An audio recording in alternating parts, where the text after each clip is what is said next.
Louise here today for Crafty Cafe, and for today's project I'm going to be making an Easter card. So to begin, I'm going to be using the Hoppy Easter stamp set as well as the egg block dies from Impression Obsession. These actually do coordinate along with a stamp set, but I'm just going to be using the dies today for little windows for my sequin shakers. So I'm just going to cut this twice out of some Nina Solar White cardstock, sort of just as a panel, and then because there wasn't enough going along, I'm just going to partially die cut each of these other this die again just out of the other piece of cardstock, just making sure that I only cut 2 out at a time. And that bottom one is a little bit wonky, but it's not too bad. You can't really tell in the end. So once I've gone ahead and cut that all out using my Big Shot machine, I need to attach a piece of acetate. So I've just gone ahead and flipped over my panel, and I'm adding some red line adhesive around the edges just because that was the skinniest adhesive that I had. And then I just added a little bit of runner adhesive in the middle and then adhered that acetate down on top. Next up, I need to divide up all of my wells for my sequins.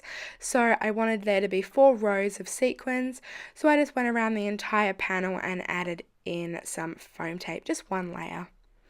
Now it's time to add all of my sequins in. So I'm using a ton of sequins from Pretty Pink Posh today, just because that's the sequins that I have a lot of. So I'm going to be using some 4mm lime sorbet, 6mm shamrock, some 6mm cornflower, 4mm aquamarine, 6mm lemon drop, 4mm lemon meringue, 6mm pink blush, and 4mm pink peonies. Then I just lifted up all the foam tape and adhered another piece of white cardstock on the back, just so it could be all sealed into place.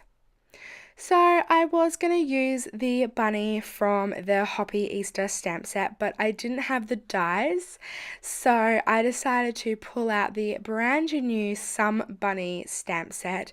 This is a brand new release from Lawn Fawn that Crafty Cafe just got in the shop, and so I just went ahead and quickly coloured with some Copic markers the little bunny and also the flower image. Then I just adhered those down with some foam squares. Now it's time for the sentiment. So originally I was going to stamp the sentiment next to each other, but I felt like it was a little bit too long of a strip.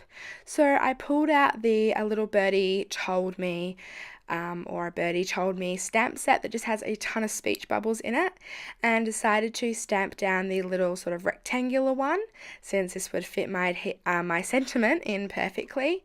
So then I just used some jet black ink from Lawn Fawn and stamped down the Hoppy Easter sentiment onto some more Nina Solar White cardstock.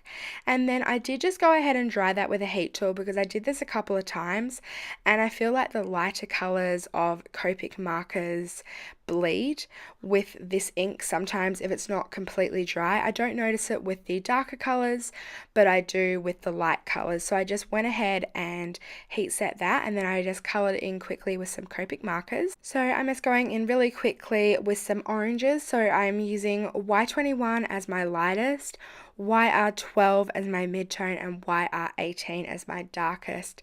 And this one still bled a tiny little bit. I do notice it's just when you go over it a lot of times with a really light marker that it does bleed, but I felt like it wasn't too bad and too noticeable, so I just left it and die cut that out again. And then because there was a little bit of smudging, I felt like maybe I should just go with the white option, but I really felt like for this Easter themed card, because I had the pink, yellow, blue and green for the background, I don't know, I just felt like with like sort of like a spring Eastery card that you should add a little bit of orange in there, so I decided to still continue with the orange one. So I just went ahead and adhered that down with some more foam dots as well. And then to finish up this really super quick and easy card, I decided to cut down a piece of orange cardstock. This was just from my stash, but any orange cardstock would work. So I just went ahead and added some runner adhesive to the entire background of this orange piece so I could adhere my entire panel on top. I just felt like this was a little bit easier because there was so much dimension going on the shaker panel. Once I went ahead and adhered that down directly onto this, I needed to make a card base, so I just created a card base out of some more white cardstock. It's just a top folding card base, and I adhered my entire panel on top of that as well. So that finishes up my super quick and easy Easter Shake It card for you all today. I hope you enjoyed. All of the supplies will be listed down below and also at the blog post, and I will catch you all next time. Thank you so much for watching.